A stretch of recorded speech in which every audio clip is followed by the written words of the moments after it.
আজকের পর্বের শুরুতে দেখা যায় গভীর রাত, ঘরের ভেতর নিস্তব্ধতা। চারপাশে সবাই ঘুমিয়ে পড়লেও লাজু চোখে ঘুম নেই। সে বিছানায় শুয়ে মোবাইল স্ক্রল করছে। বারবার ফোনের স্ক্রিন জ্বলছে, নিভছে। একটার পর একটা মেসেজ আসছে। লাজু হালকা হেসে রিপ্লাই দিচ্ছে। কখনো ফোনে কান দিয়ে পিস করে কথা বলছে। তার মুখের অভিব্যক্তিতে স্পষ্ট কথোপকথনটা সাধারণ নয়। এই দৃশ্য দূর থেকে দেখে ফেলে অনুভব। অনুভব দরজার আড়ালে দাঁড়িয়ে থাকে। প্রথম সে কিছুটা অবাক হয়, কারণ এই সময়ে লাজু সাধারণত ঘুমিয়ে পড়ে। আজ তাকে এত ব্যস্ত দেখে তার মনে সন্দেহ জাগে। সে চুপচাপ তাকিয়ে থাকে। লাজুর হাসি, চোখের ঝিলিক, ফোন ধরে রাখার ভঙ্গি সবকিছুই অনুভবের মনে অজানা এক অস্বস্তি তৈরি করে। কিছুক্ষণ পর লাজু ফোন রেখে শুয়ে পড়ে। তখন অনুভব ধীরে করে ঢুকে পড়ে। সে স্বাভাবিক থাকার চেষ্টা করে, কিন্তু তার ভেতরের অস্থিরতা লুকাতে পারে না। লাজুকে জিজ্ঞেস করে, এত রাতে কার সঙ্গে কথা বলছিলে? লাজু একটু চমকে উঠে বলে, তেমন কেউ না, একটা কাজের কথা ছিল। অনুভব সন্দেহের চোখে তাকায়, বলে, কাজের কথা এত রাতে? আর এত হাসি কেন? লাজু এড়িয়ে যেতে চায়, বলে, তুমি অযথা ভাবছো, এমন কিছু না। কিন্তু অনুভবের মন মানে না। সে চুপ করে শুয়ে পড়লেও তার মাথার ভিতর নানা প্রশ্ন ঘুরতে থাকে। তার মনে পড়ে যায় কয়েকদিন ধরেই লাজু আগের মতো নেই। সারাক্ষণ ফোনে ব্যস্ত। কারো মেসেজ এলেই আড়ালে চলে যায়। আগের মতো খোলামেলা কথা বলে না। পরের দিন সকালে লাজু তাড়াহুড়া করে বেরিয়ে যায়। অনুভব লক্ষ্য করে আজও সে ফোন হাতে নিয়ে বাড়ি থেকে বেরোলো। যাওয়ার সময় সে বারবার ফোন চেক করছিল। অনুভবের সন্দেহ আরো ঘনীভূত হয়। সে সিদ্ধান্ত নেয় আজ সে বিষয়টা পরিষ্কার করবে। অফিসে গিয়ে অনুভব কাজে মন দিতে পারে না। বারবার তার চোখের সামনে ভেসে ওঠে রাতের সেই দৃশ্য। সে ভাবে, লাজু কি তার কাছ থেকে কিছু লুকাচ্ছে, নাকি সত্যি তার জীবনে অন্য কেউ আসছে।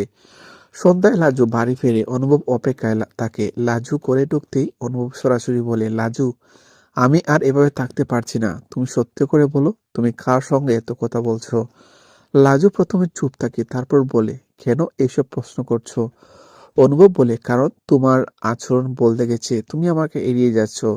সারা রাত ফোনে কথা বলছো। আমি স্বামী হয়ে কি একটু জানার অধিকার রাখি না?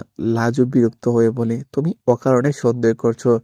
এতে আমাদের সম্পর্কটাই নষ্ট হবে। অনুভব কষ্টের গলায় বলে, সন্দেহ আমি করিনি, তোমার ব্যবহার আমাকে বাধ্য করে সন্দেহ করতে। এই কথা এই কথা লাজু চুপ করে যায়। কিছুক্ষণ নীরবতা। তারপর সে ধীরে বলে, তুমি যেভাবে ভাবছো ব্যাপারটা সেরকম না। আমি শুধু একজন বন্ধুর সঙ্গে কথা বলছি, যে খুব বিপদে আছে। অনুভব প্রশ্ন করে, তাহলে এত লুকাচ্ছ কেন? লাজু উত্তর দিতে পারে না। সে মাথা নিচু করে দাঁড়িয়ে থাকে। এই নীরবতাই অনুভবের সন্দেহকে আরো গভীর করে তোলে। সে বলে, যদি লুকানোর কিছু না থাকে তাহলে সত্যটা বলতেই বা এত দ্বিধা কেন? লাজু চোখে জল চলে আসে। সে বলে, আমি তোমাকে কষ্ট দিতে চাই না, কিন্তু এখন সব বলা সম্ভব নয়। অনুভব কিছুক্ষণ চুপ থাকে, তারপর শান্ত গলায় বলে, বুঝলাম, তুমি যখন আমাকে বিশ্বাস করো না তখন আমি জোর করতে পারি না, কিন্তু মনে রেখো, এই লুকোচুরির ফল ভালো হবে না। এই কথার পর ঘরে নেমে আসে অস্বস্তিকর নীরবতা। পরের দিন থেকে দুজনের মধ্যে দূরত্ব আরো বেড়ে যায়। আগের মতো হাসি ঠাট্টা নেই, গল্প নেই, শুধু প্রয়োজনীয় কথাটুকু হয়। লাজু নিজের মতো গুটিয়ে থাকে। অনুভব চুপচাপ। এর মধ্যে একদিন অনুভব হঠাৎ লাজুর ফোনে একটা মেসেজ দেখে ফেলে। মেসেজে লেখা, কাল রাতে কথাগুলো বলতে পারছি না, তুমি পাশে না থাকলে আমি ভেঙে পড়তাম। এই মেসেজ পড়ে অনুভবের বুকটা কেঁপে উঠে। তার মনে হয় সন্দেহটা সত্যি। সে সঙ্গে সঙ্গে লাজুর সামনে গিয়ে ফোনটা ধরে প্রশ্ন করে, এই মেসেজটা কে পাঠিয়েছে? লাজু ভয় পেয়ে যায়। সে ফোনটা নিতে চায়, কিন্তু অনুভব শক্ত করে ধরে রাখে, বলে, আজ তুমি কোনো অজুহাত দেবে না। সত্যিটা বলতেই সত্যিটা বলতেই হবে। লাজু কাঁপা গলায় বলে, এটা একজন পুরনো বন্ধুর মেসেজ, সে খুব সমস্যায় আছে, আমি শুধু তাকে মানসিকভাবে সাপোর্ট দিচ্ছি। অনুভব বলে, তাহলে এত গোপন কেন? কেন মাঝরাতে কথা? কেন আমাকে কিছু বলছো না? লাজু বলে, কারণ আমি জানতাম তুমি ভুল বুঝবে, যেমন এখন বুঝছো। অনুভব তীব্র গলায় বলে, আমি ভুল বুঝছি না, পরিস্থিতি আমাকে বাধ্য করছে এমন ভাবতে। একজন বিবাহিত নারী হয়ে তুমি যদি অন্য পুরুষের সঙ্গে রাতভর কথা বলো, তাহলে সন্দেহ তো হবেই।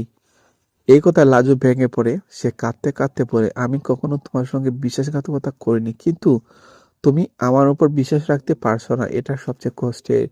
এই ঝগড়ার আওয়াজে বাড়ির অন্য সদস্যরাও ছুটে আসে। সবাই বিষয়টা জানতে চায়। পরিস্থিতি আরো জটিল হয়ে ওঠে। পরিবারের বড়রা হস্তক্ষেপ করে। তারা লাজুকে প্রশ্ন করে। লাজু সব খুলে বলতে চাইলেও সংকোচ আটকে যায়। অনুভব তখন বলে, আমি শুধু সত্যিটা জানতে চাই, যদি কিছু না থাকে তাহলে লুকাচ্ছ কেন? লাজু কিছুক্ষণ চুপ থাকার পরে ধীরে ধীরে সব ব্যাখ্যা করে। সে জানায় সেই ব্যক্তি তার ছোটবেলার বন্ধু, যে হঠাৎ বড় সমস্যায় পড়েছে। কারোর সঙ্গে কথা বলার মতো অবস্থায় নেই বলে সে লাজুকে ভরসা করছে। বিষয়টা বিষয়টা ব্যক্তিগত হওয়ার সে কাউকে জানাতে চায়নি। সব কথা শোনার পর অনুভব পুরোপুরি আশ্বস্ত হতে পারে না। তার মনে সন্দেহের রেস থেকে যায়। সে বলে, হয়তো তুমি সত্যি কিছু লুকাচ্ছ না, কিন্তু তোমার এই গোপনীয়তা আমাদের সম্পর্ককে দুর্বল করে দিয়েছে। এই কথা লাজু হৃদয় আঘাত করে। সে বুঝতে পারে বিশ্বাসে একবার ভেঙে গেলে তার জোড়া লাগানো কত কঠিন। পর্বের শেষ দিকে দেখা যায় লাজু একা বসে জানলার ধারে, চোখে জল, মনে অপরাধবোধ। সেভাবে নিজের ভালো করার চেষ্টা করতে গিয়ে সে হয়তো সবচেয়ে কাছের মানুষটাই কষ্ট দিয়েছে। অন্যদিকে অনুভব বারান্দার দাঁড়িয়ে গভীর চিন্তামগ্ন। তার মনে একদিকে ভালোবাসা, অন্যদিকে সন্দেহ। সে বুঝতে পারে না কোনটাতে বিশ্বাস করবে। এইভাবে আজকের পর্ব শেষ হয় এই এক তীব্র মানসিক টানাপোড়েনে আর অনিশ্চয়তার মধ্য দিয়ে। আগামী পর্বে কি সত্যি পরিষ্কার হবে সব ভুল বোঝাবুঝি, নাকি এই সন্দেহ ভেঙে দেবে তাদের সম্পর্ক? উত্তর মিলবে পরে পড়বে।